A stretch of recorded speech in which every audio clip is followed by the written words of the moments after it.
Velma, the show that's so awful, we've got people in tinfoil hats saying that this show is trash deliberately in order to make their ideas look bad. Mindy Kaling deliberately made Velma suck so that YouTubers could make 1 million videos about it. I mean, hey, this is only my third, but Velma isn't bad deliberately. This is just your utopia. These are all your ideas coming together in one glorious crescendo. Velma is just the logical conclusion of everything you've always wanted. Remember how at the end of the last show we had this? Well, welcome to this, the episode. Whole thing gives me vibes. Are everything okay at home? Because you seem to have something on the brain. A little obsessed. You do realize there are websites for this kind of thing. You didn't have to make an entire TV show about it. Did that work? Yeah. I guess you do have to ask the question there because it's not as if there's any obvious physical signs. Well, good luck finding your mom. Why, are you interested in her next? You're gonna work your way through the entire family or something? You do realize when something is sold as a 3-person washing machine, it didn't mean this. Big enough for the whole family. What the hell just happened? I don't know. I started watching this episode and now I've got an overwhelming desire to eat fish. It's like a reflex. But Velma's in trouble because she can't sleep. She's got to wax her mustache and her beard off. I also don't know what this is meant to be. Normally when you're doing this kind of scene, someone would have their arms doing the wrong thing, so you flip them around to do the opposite, and it's normal. But that would mean that she was pouring coffee into a toaster rather than her cereal. And if you put your arm into a toaster, you get burned, not electrocuted. I don't know what's happening. But Velma thinks everyone's got an important question, the first half of which I can't show you, because Velma's decided to ask it while she's getting dressed. Now might be a good time to remind everyone that these people are in high school. I've avoided it long enough with winks and nods. We're way past winks and nods here, but all the same. Let's finally talk about the only thing you've ever really wanted to know about me. Is Velma Dinkley? She was checking her wisdom teeth for fillings. What other explanation do you think there is? And as for the only thing anyone's ever really wanted to know about me, I've not been less interested in finding out the answer to something since Scary Dave said, you know what I would do to you in prison. The main thing that's kept me on the straight and narrow, because I have a feeling being that in there would be an even bigger challenge. But Velma goes to school. She's talking to Norville about what happened last night. Oh, it was amazing. It was amazing. I can't believe it was amazing. I mean, that's what happens when you punch 3 leagues above your weight, but it normally doesn't last. So she finds out from the cold case that the last place her mom's phone pinged was from Fred's house. I don't know, maybe she went there to get enough money to run away from you. In this day and age, you can't speculate about someone's sexuality unless they're famous. No one's speculating, love. We literally saw you do it on camera. It's like in a maths exam where you go, you've got to put your working out. Why? Well, otherwise, how do I know you did the answer? I don't know. Maybe it's because the number was sitting there on the page, you dumb little... Look, it's just years of repressed rage at everything that's ever happened to me my entire life. I'm British, it's normal. You told your dad? He's a therapist. Look, Velma, I saw you interacting with other people and I thought that's someone that definitely needs therapy. Personally, I would have been offering it to Daphne. She's the one who's got to talk to Velma, but here we are. Every episode has a screenshot of Velma that sums it up. So the school decided to run an entire assembly about mental health, and I never thought anything could happen to make me dislike squirrels, but this is really pushing it. Although the first one, how to make someone else's death about you, sums up Velma better than anything else they probably could have put in the show. And let's face it, if you really cared about anyone else's mental well-being, the first thing you'd do would be to expel Velma. Welcome, kids! I'm Nutso, the mental health squirrel! I had to listen to it, and so now so do you. Misery loves company, and that's the foundational principle of this entire channel. So we have a really creepy assembly, which I guarantee has just made everyone's lives worse. How y'all doing? Bad! 2 of our friends had their brains removed. Yeah, but on the plus side, at least they didn't have to live through this. Can't spell kill me without me either. Okay, that's enough. Norville's dad gets replaced by strong, independent, obviously correct woman. And she says in addition to this, the school board also wants all the women to get together and learn how to defend themselves against all of those evil, horrible people with dangly bits. Protect themselves from any future serial killers. The people with dangly bits. Why don't the boys have to take a don't murder girls class? Velma, you're supposed to be intelligent. I thought you could see the sledgehammer of ideology hitting you in the face. $50 in the budget to combat centuries of toxic masculinity. Told you. I mean, you could definitely spend $50 on something that would help countless men out there if you really wanted to. I'm not sure what you'd exactly spend it on. A divorce lawyer. We get introduced to the self-defense trainers who are obviously the 2 cops. Look, we have to reuse the characters, right? It keeps the budget down. Understand how expensive it is to draw a new person. Ladies, who's ready to grab their friends and roll around on the floor for a little bit? You should have waited till university to do this. You could have increased that $50 budget by selling tickets. We cut to Fred in prison with a rather interesting description of Velma. There's like a talking meatloaf here to see you. Velma? Nice that he recognized her though. It's a sign of a true friend. Now Velma, for some reason, has been shoving beanbags down herself in order to look better for Fred. Doesn't seem like the best idea to me, because even if it works, there would be a moment in the future where you sort of just deflated in front of him. Every man's been there, always a bit awkward as you think to yourself, it'd be a bit rude to stop at this point. He's a conflicted serial killer who might be connected to your mom's disappearance. Why do you think she likes him? She's got a thing for bad boys. There's a reason why federal criminals reproduce at twice the rate of normal people. Whenever I used to make out with my hand, I called it Fred. Why are we naming her hand? Alright, Steve, how you doing? You're gonna be using a mouse today, are you? That's a shame. You know, I should probably put a glove on you, because it'd be a bit weird if you were seen unclothed on camera. At that moment, Velma hallucinates again and reinforces to herself just how many leagues above her Daphne is. Gotta be honest, after this show, I'd still go for Daphne. Oh god, I'm hallucinating. Don't worry, love, hopefully this is the one that does you in. Velma just goes psychotic on the floor, punches out the guards. Velma, what? Literally. At this point, she shouldn't be visiting prison, she should be in it. Although maybe she needs a trip to A&E first after that pylon. We go through a self-defense class, which is strangely based in parts. Like, yeah, your self-defense is just kick them in the dangly bits, which is then directly contradicted with the single worst advice I've ever heard for self-defense. Yell, fall down, and go limp. Yeah, this is like a couple of gold nuggets in a pile of fifis, because their main strategy for self-defense is just go limp and let them do whatever they want to you. They even go so far as to say it's an excellent strategy to beat people. They might actually want to spend more time watching Twitter videos. We all see how this strategy works out for people. Daphne and Velma are picked to fight, but first they have to sort out their differences by having a heart-to-heart romantic conversation in the toilets. So I guess my question is, do you like me? I think we can take that as a given. She's punching way above her weight. It'd be more weird the other way round. Like you? I haven't really thought about it. You're making that face and you're telling me you haven't thought about it, okay? Do you like me? I asked you first. Don't try to make me the vulnerable one here. That's a no. That's a my hairline isn't receding, it's just scared of you kind of response. They start arguing about who did what to who first, and I don't think anyone cares. I don't like you like that. I like Fred. Yeah, apparently Velma's just lying to her. I have no idea why. If you're talking about things making sense as positive and negative, then you've already got two negatives, which normally would cancel each other out, but the show doesn't make sense to start with, and so we're back where we started. Now, in the fights, there is a very obvious bias running through the entire scene. Fight to see who's less vulnerable. Because don't you see, they're all vulnerable, which admittedly is one of the base things going through it. It's like, yeah, obviously, we can't beat a dude. And you're simultaneously like, oh, okay, so I'm glad that we all can just appreciate reality for once, because that's quite rare in this show. But because it's so unusual, I simultaneously don't think they believe it, but are also just trying to use that label to try and give themselves more power over victimization. It's very weird. Obviously, we're all vulnerable. That's why we need special treatment. While simultaneously being incredibly powerful. If I was a real attacker, you could have hurt me. You're supposed to go limp. Yeah, just go limp. It's the key to losing any fight. I mean, winning. And winning. Let's be honest, the worst place to get advice is from Velma, so just do the opposite. How will fighting girls help us against attacks from guys? Is first prize a gun? I told you there was a couple of golden nuggets of truth littered among the crap. How can someone so stupid simultaneously be so wise? It is now. Great idea. Still in prison because time means nothing in the show, Norville's talking to Fred about his feelings. Oh, it's incredibly healthy. Especially when there's just some random dude sitting across the table from you for no reason whatsoever. This is a man who's falsely imprisoned. I'm not sure what talking about his fifis is gonna do for him. I do miss my mom. Nobody watches me pee quite like mother.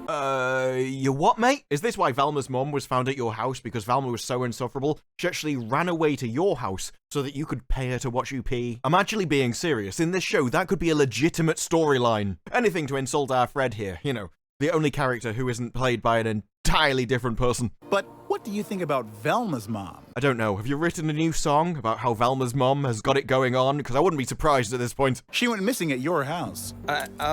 You know, I think visiting time's over. Maybe she was watching him pee after all, eh? Now we get a weird montage of all the students prepping for self-defense classes, including strapping a blade to their wrist, applying makeup, reaffirming the fact that you're definitely a 2, before Velma enters her first fight and remembers the most strategic battle plan of all time. Because it doesn't matter if you're grabbed by the Heimlich maneuver, there's always a strategy for that. Go limp.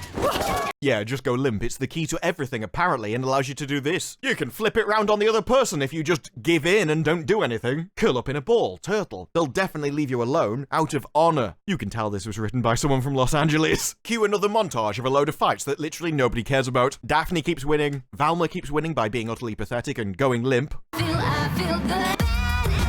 I've got to be honest, Mr. Bean did that far better, and I'm almost certain that's where they stole that from.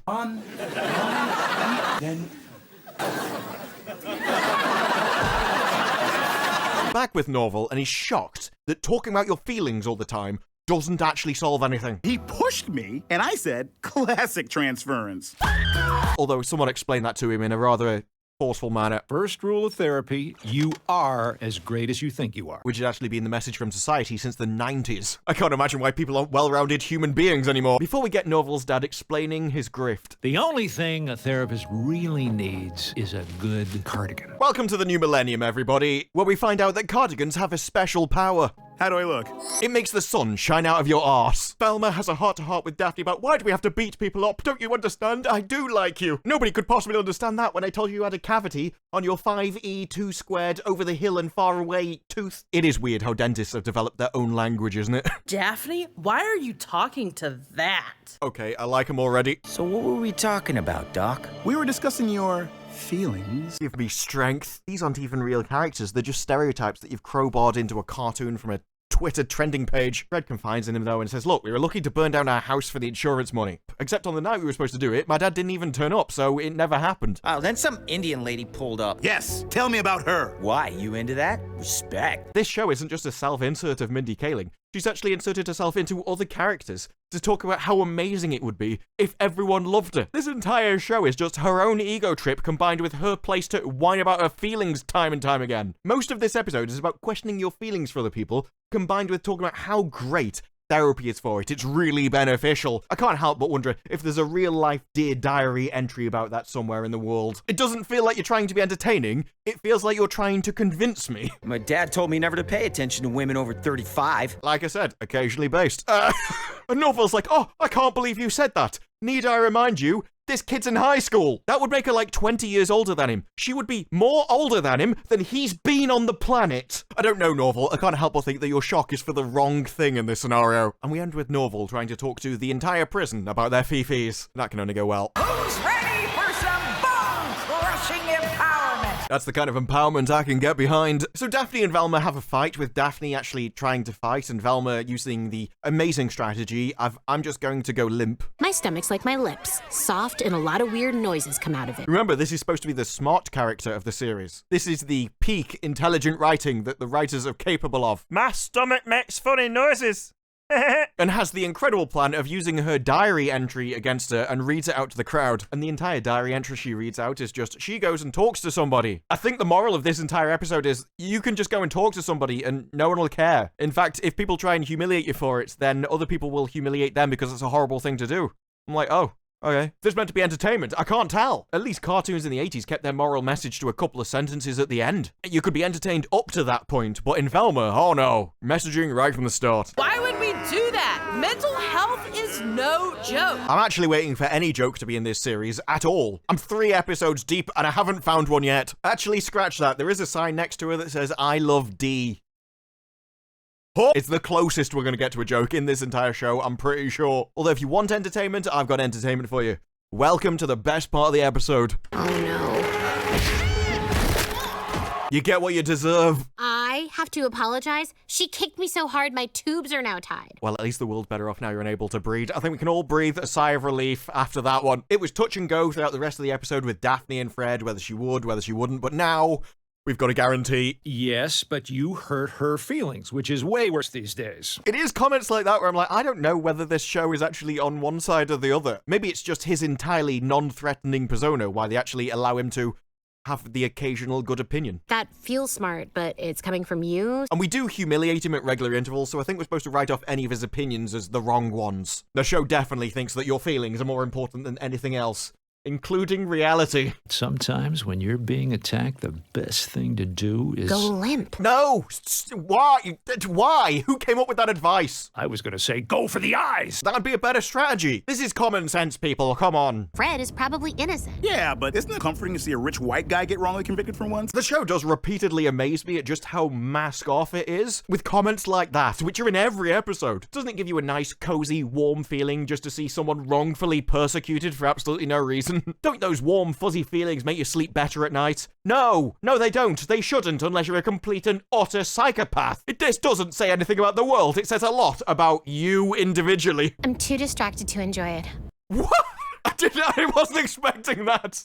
I am speechless. Normally I would revel in the wrongful persecution of an innocent man, but I'm just so distracted by Daphne I can't. I'm not sure there's anything that could happen to this pair that would ever actually equate justice. We're gonna have to start making new circles of hell for these two. Now, at the prison, which seems to include Hannibal Lecter, Norville is late for their therapy session, which quickly turns into a prison riot because, we're bored. And indeed, a prison escape. Velma goes over to Daphne's house. Now you want to apologize to me. For what? For saying I'm not popular enough for you. You're not popular enough for her. You're also a 2. This is like me wondering why Kate Beckinsale won't return my calls. I'd end up with a restraining order. I never said that. Well, someone said it. You said it. And I meant it. You are a demented lunatic. Seriously, what are we going to get in season 2? A load of complaints about the internet coming for us and, oh, it's the trolls which are the bad guys. This whole episode is just a personal life experience you've had and never gotten over because you've still got the mental age of a child. So you just waffle on for what seems like forever about, oh, I like you, oh, I didn't like you, oh, when I was back here and my mum left me, it was abandonment issues, and then I came over here and then you left me because you got hot, and it's like, oh, what is going on? This entire scene is just like a TikTok video that nobody should ever see but somehow got put on HBO as a major series. These are not opinions that a human should be known to hold. So they decide to be friends, which means we've wasted the entire episode on their fifis about each other, which then turned into, actually, we don't have any, or at least we shouldn't. Let's just end this episode where we ended the last one and make the entire 24 minutes of this television show entirely pointless. I don't want a therapist, I want a time machine so I can travel back in time 2 hours before I ever started talking about this thing. I can only obsess over one woman at a time, and right now it has to be my mom. I told you, those family washing machines don't mean that, but did you listen? No. Friends hug, boobs touch, no crotch. Who talks like this? Maybe let's just shake, yeah? Yes. Even the moon's ranking Velma as a 0 in this shot, and we end with Norville admiring his handiwork as the entire prison burns to the ground all because of him. Son, I hate to say it, but you're not ready for the cardigan. Yes, Norville is so pathetic and inadequate, he can actually get overpowered by clothes. Although he does find out that his dad has been seeing someone at an insane asylum. Velma's looking at a load of thirst photos on her phone. The kind of Instagram photos people are like, I just post them for me. I always do this, just for me. Hey, stranger. I mean, the hand is weird enough, but why did you draw a face on it? Although I'd still probably rate that face higher than Velma, so, you know.